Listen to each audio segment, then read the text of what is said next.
Good morning. It's Tuesday, the 18th of March, and this is Govindraj Ethiraj, headquartered in broadcasting and streaming from, as always, a warm Mumbai, India's financial capital. Our top stories and themes.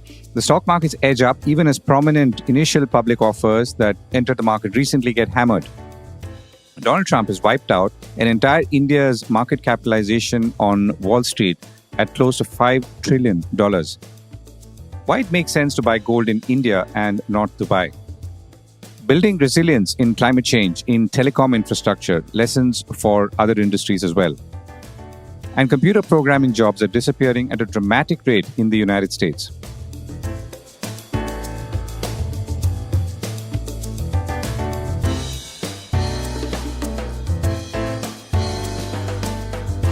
This is the Core Report with Govindraj Ethiraj. The markets edge up, but not IPOs. It was a warm but bright Monday as markets started somewhat shakily, but then edged up and stayed there despite some selling, as is usually the case into the trading day. Financial stocks were amongst the key drivers of the indices on Monday. The BSE Sensex finally closed 341 points higher at 74,170 after some swinging, while the Nifty 50 was up 112 points at 22,509. In the broader market, the BSE MidCap index was up about 0.8 or just under 1%. The SmallCap index was mostly unchanged. The overall market breadth, despite the markets going up at the benchmark level, was negative. According to the business standard, there were 2,500 declining stocks against 1,617 advancing stocks. There was carnage among several IPO stocks, a good reminder that most of them only seem to work for smart and active traders who can sell on listing.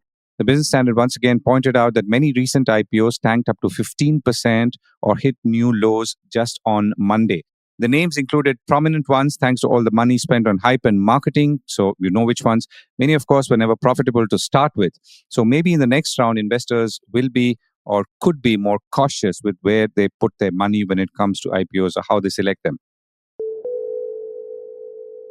Wall Street gets corrected.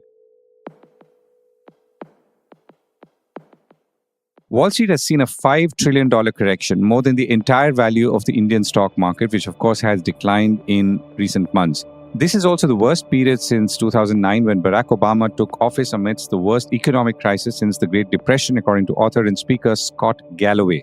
Since mid-February, the S&P has lost more than $5 trillion, or almost 6 times the value of the entire trade deficit that Donald Trump's tariffs are attempting to narrow. On the other hand, Galloway also says that valuations were stretched and the S&P had gone through 343 days without correction. Valuations of the S&P 500 were around 25x compared to long-term averages of about 16x. On the other hand, the big losers are actually the Trump trades, which also highlights the challenges or maybe even the fallacy of investing behind a specific political figure in a broad market. The Galloway newsletter points out that the Trump trades range from Amazon, Apple, Google, Nvidia, as well as Citigroup, Morgan Stanley, and Goldman Sachs, apart from many small caps. And of course, there's Tesla, which is down about 38% this year. Meanwhile, on Monday, futures were trading lower and the markets were low after U.S. Treasury Secretary Scott Bessent dismissed recent declines as healthy, reinforcing the view that the Trump administration was unlikely to step in to boost markets, according to Bloomberg. S&P 500 and NASDAQ 100 contracts were down, as Bessent told NBC's Meet the Press on Sunday that he was not worried by the slump in U.S. stocks after that $5 trillion was wiped out. A strategist at Rabobank told Bloomberg that this statement caused alarm for many Wall Street types who've been counting on Bessent to be the second Trump administration's voice of reason on economic policy. Another geopolitical risk also opened up meanwhile, with the U.S. threatening unrelenting military strikes on Yemen's Houthi militants who said they would respond by targeting U.S. vessels in the Red Sea. That also took up Brent crude futures above the $71 a barrel mark. The rupee firms up. The Indian rupee closed at the highest level in 3 weeks on Monday and remained below the 87 rupees to a dollar mark as the dollar continued to weaken. The rupee ended about 20 paise stronger at 86 rupees 80 paise against the US dollar, the highest since February 24th, according to Bloomberg data quoted by Business Standard. The rupee has gained, albeit slightly, in March after seeing 5 consecutive months of decline. But the significant move is this. The dollar index, a measure of the value of the US dollar relative to a basket of foreign currencies, was down about 0.1%. extending the monthly fall to about 3.6% and the largest or highest since November 2022, according to Business Standard once again. And back to crude, prices rose again as China said it would take steps to revive consumption by boosting incomes. And Brent, as we said, is now over $71 a barrel. Net direct taxes are up. Net direct tax collections in India grew about 13% to about 21 trillion rupees so far this year, thanks to a higher advance tax mop-up, according to data released on Monday. According to data released by the Central Board of Direct Taxes, net non-corporate taxes, which is mostly personal income tax, grew 17% year-on-year to about $11 trillion, while advance tax collections under the corporate tax category rose about 12% to about 7.5 trillion rupees. So the point here is obviously that the personal income tax category or the non-corporate tax category is growing faster than the corporate tax category. The last installment of advance tax payments were due on March 15th for the current financial year. Where are gold prices going? Gold prices firmed up on Monday, trading near an all-time high scaled in the previous session. Spot gold is about $2,997 an ounce, which is around $3,000 an ounce after hitting a record high of $3,004 on Friday, according to Reuters. Analysts are predicting the $3,150 levels in coming months, though quicker than expected, and more on that shortly. US Treasury Secretary Scott Bessent said on Sunday that there are no guarantees there will not be a recession in the United States, which obviously has compounded investor worries of an impending economic downturn thanks to Trump's trade policies. All of this is, of course, good for gold and gold prices in the world and in India. Bullion tends to do well in a low interest rate environment, is also seen as a hedge against economic uncertainties, geopolitical turmoil, and inflation. Prices in India, which track global prices, are also at highs.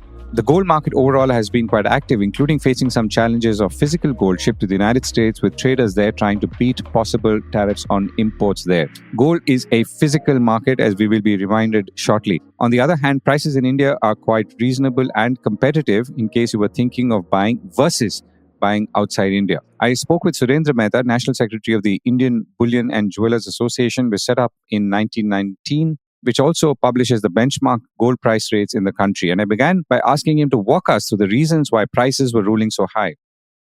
Some of the reasons why the gold prices are going high, especially after 2020. The first being the gold is a very good hedge against the inflation, and we saw inflation at a record high after 2020. Of course, now in the countries like US, it is little bit lowering.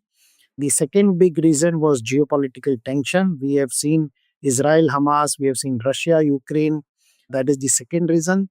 Third big reason was levying of tariff by the Trump government and then reciprocal tariff. And fourth big reason is central bank buying. Fifth big reason is ETF buying. Sixth big reason is the fall in the equity market. These are the major reason why people have moved to the gold. And every analysts have been recommending in last 5 years that some part of your portfolio must be in the gold. And so the demand for the gold has also increased, especially in countries like India, China, and many other countries. So these are the major reasons. Most of this reason, I mean to say, still continuing. So that is the reason why the gold prices are high, and it will continue to remain high unless we have geopolitical tension reduced, unless we have levying of tariff by the US government has been reduced or inflation has been under control. So all these reasons still continue. So why would the gold prices not go high? Right. I'll come back to the global scenario in a moment. Back in India, right now, obviously, we track global prices. Are you seeing a lot of imports of gold as well beyond what is normal, including through, let's say, smuggling and so on? First of all, we need to understand, I disagree that smuggling is happening. Earlier, we used to have a custom duty of 15% on gold when it is imported into India. Now we have only 6%. So now, with the reduction of 9% duty, there is no advantage or there is no real reason why somebody would smuggle the gold.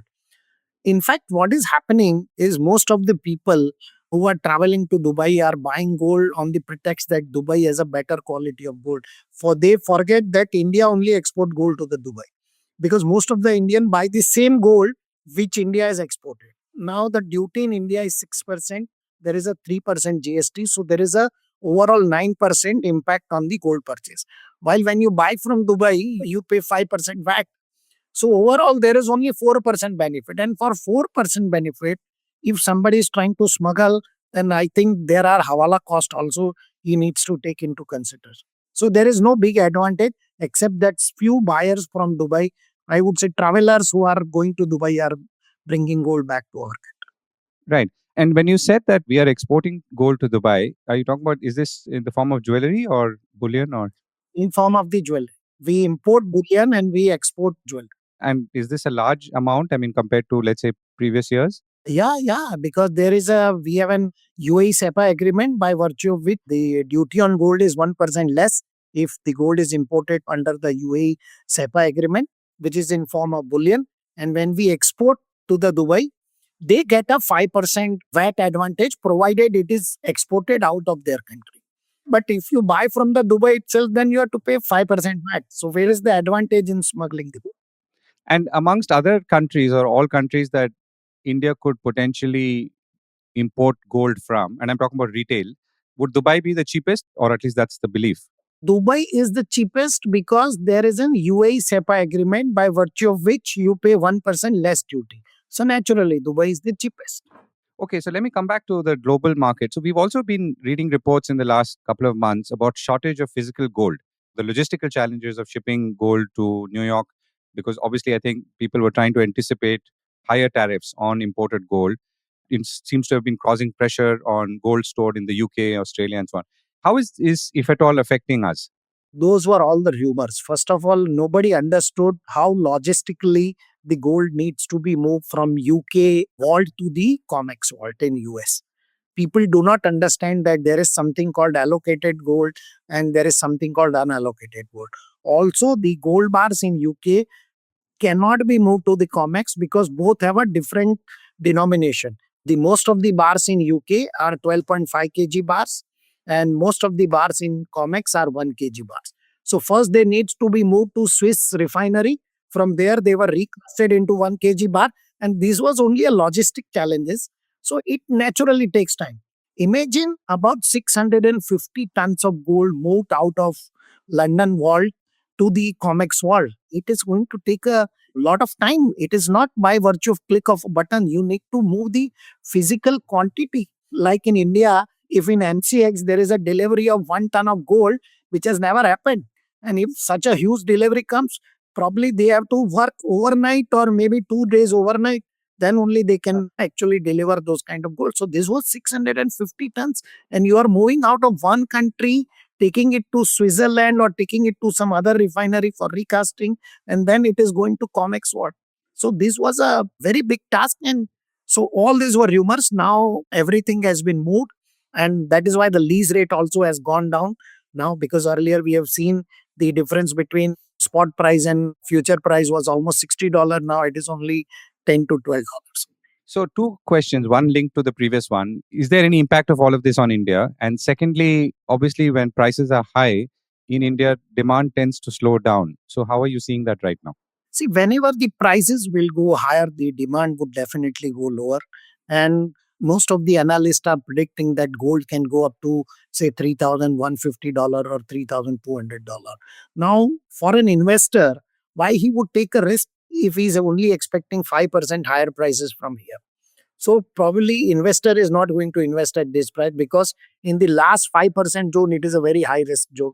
Secondly, because of higher prices, naturally the consumer demand for jewelry always reduces, except those who have wedding in their house, they need to buy. So the demand will definitely go down. And this is the first time it has gone down, not only for consumers, but due to investor opting out at such a high prices. Right. And you're not seeing any impact, just to go back to the previous question, of physical gold supplies globally or into India? No. I don't think, because most of the people who have never understood how the gold is moved, they thought it is like some equity market transaction and everything in demat form with a click of button, it can be transferred. No, it cannot be transferred.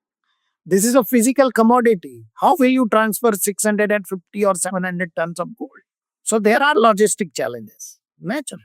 Finally, to round up your outlook on prices for the next few months.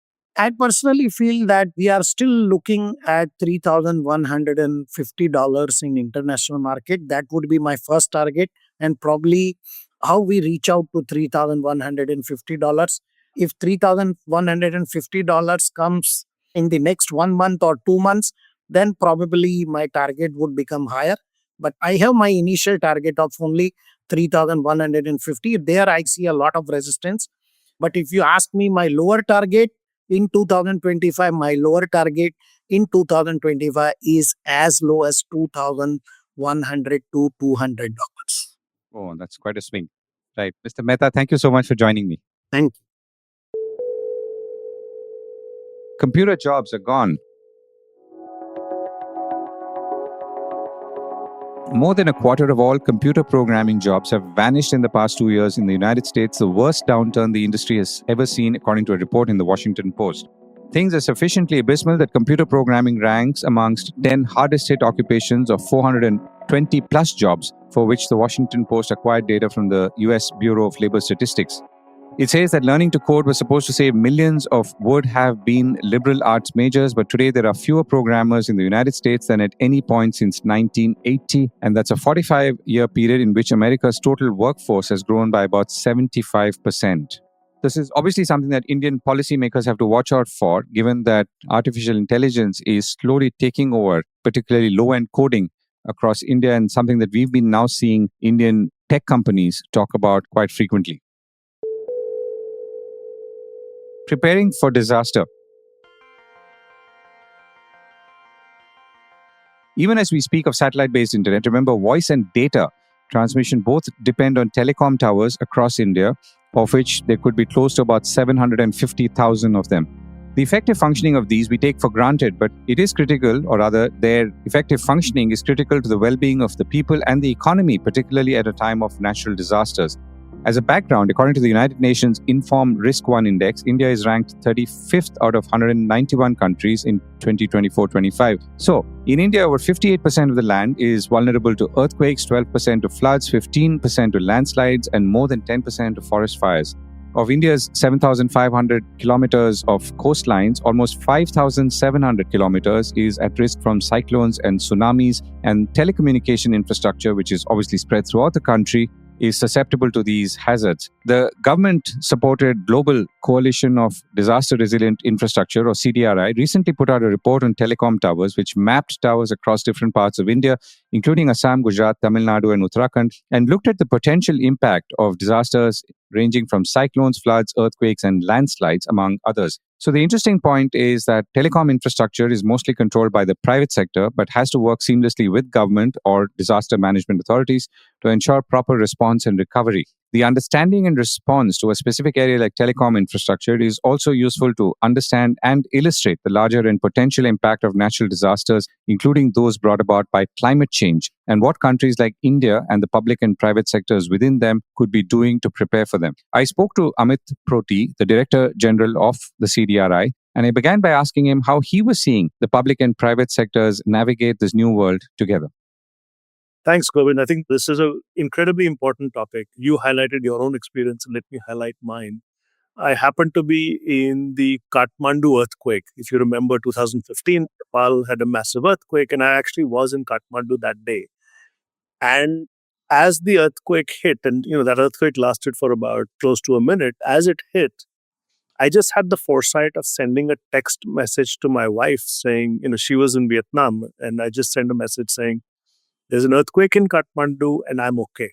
And then for the next hour and a half, you couldn't connect to anybody. There was no data signals that went through. And, I had a Nepalese guide with me. I was walking in the hillside at that time, who couldn't reach his wife.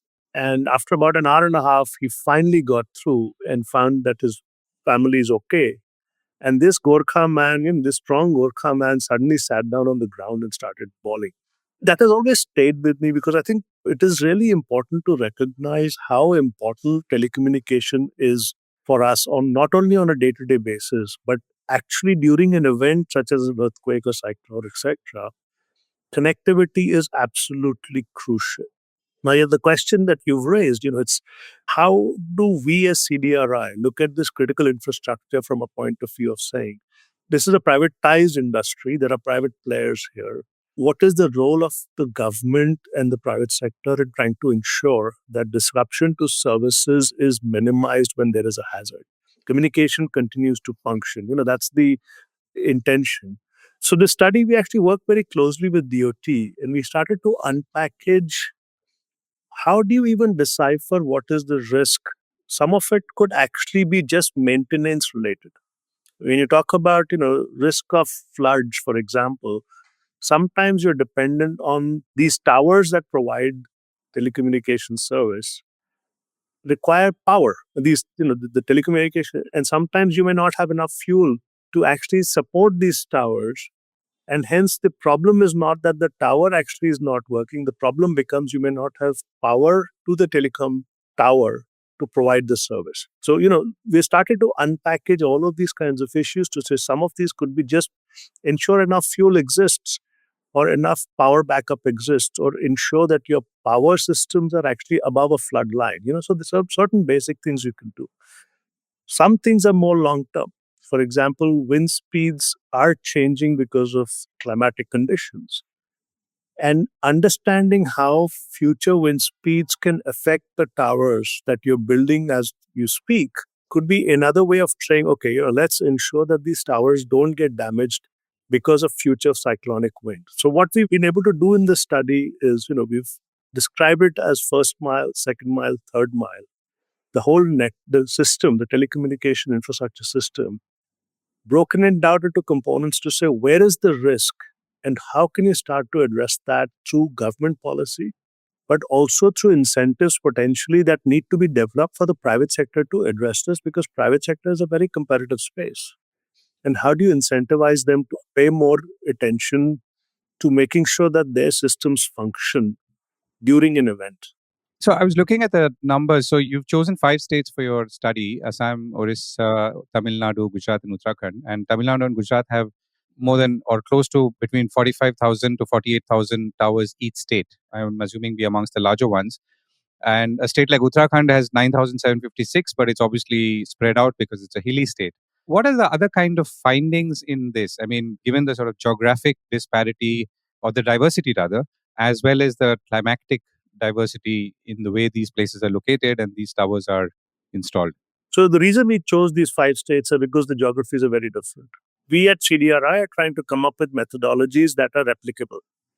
So what we wanted to do is we want to select states where the risk profile is different and then test out what kind of interventions might be needed in those geographies. So for example, if you're talking about continuity of service, if you're a coastal state and you're affected by cyclones and your telecommunication system gets interrupted, you might want to explore solutions like, bringing off-coast sea vessels that can provide telecommunication service during the duration of an event. And this is something that we've learned from Japan. Other countries are doing it, where in coastal areas, having readily available ships or vessels that can actually come off the coast to provide service during an event to reduce those disruptions. Now, that is not a solution for the mountainous regions.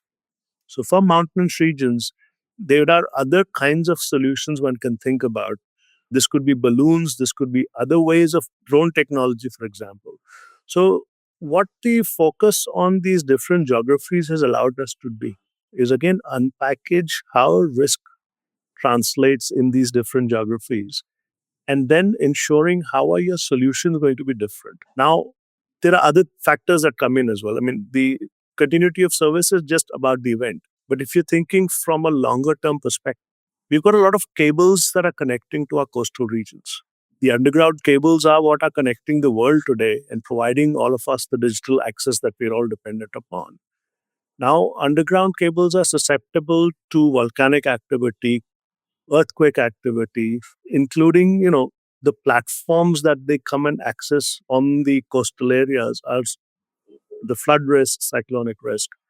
So starting to unpackage this entire telecommunication system and putting a risk profile on it and putting it in various geographies then helps us to understand what are the interventions one needs to think about, which are varying by geography.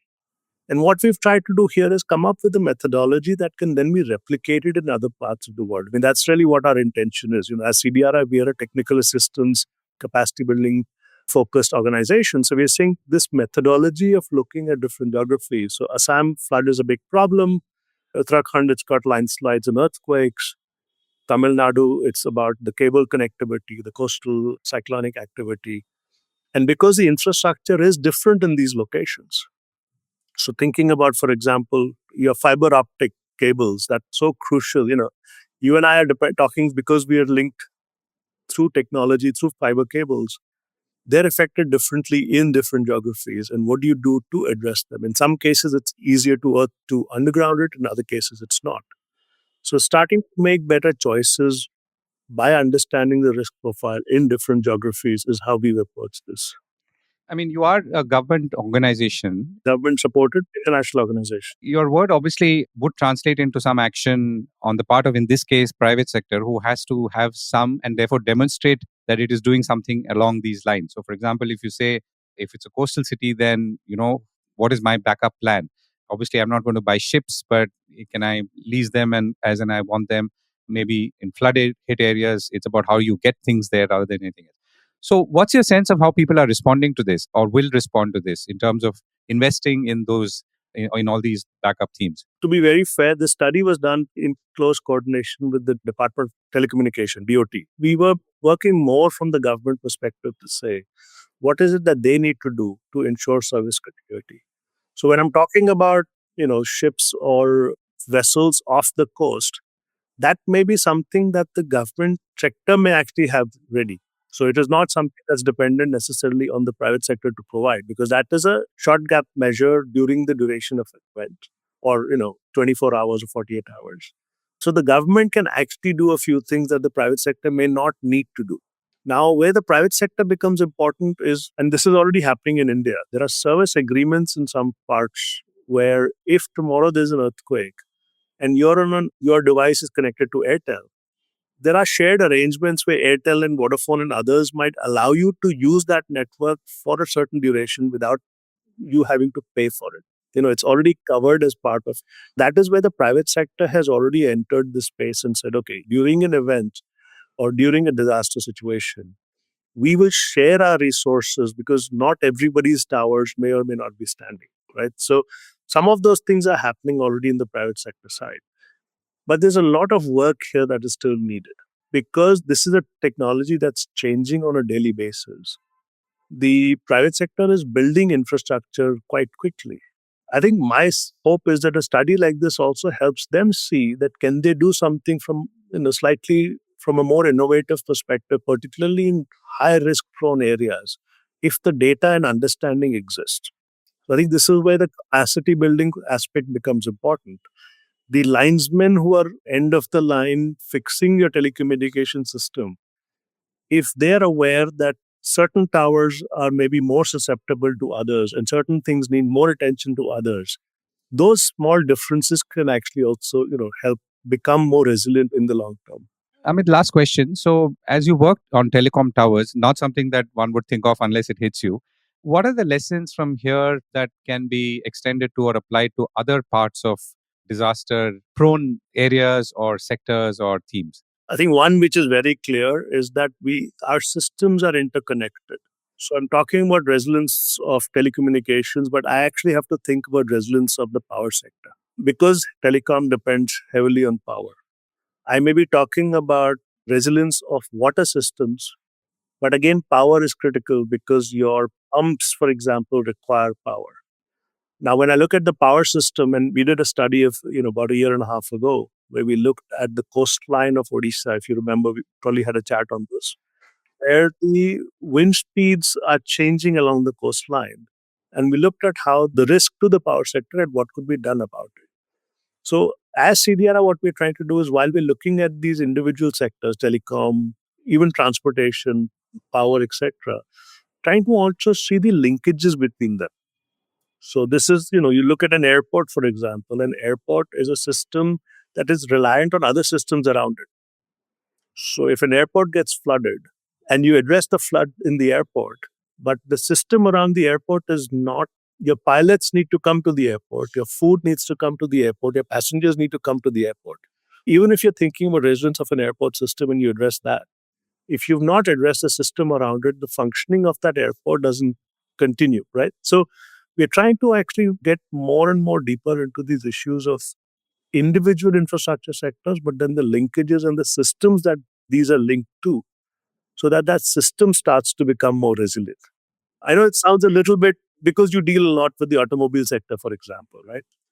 If you're dealing with an automobile sector which is prone, I mean, a lot of the industry is located on flat lands around cities, and a lot of those flat lands could be subject to flooding. So now you'd say, okay, I've addressed my manufacturing plant will not be flooded because I've taken all the precautions. I've built it above the flood line. My machinery is above a flood-prone area. You've done that, and that's fine. But if your worker cannot get to the factory because the roads are flooded, or you're not going to get power system for a few days because of something around you, then your unit might be functional, but it may not be functional. Right? So those are the kinds of things we're starting to look at through this lens of resilient infrastructure. And interconnectedness. Amit, pleasure speaking to you. Thank you so much for joining me. Thanks, Govind. Take care.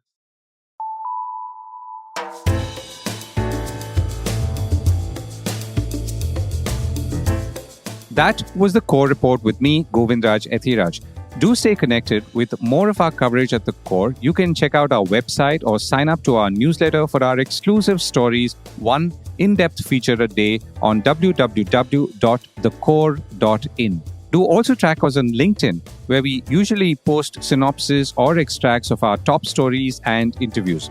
We would love your feedback on how we can make business more interesting and relevant, including, of course, India's vibrant manufacturing sector. So write to us at feedback@thecore.in, and thank you once again for listening.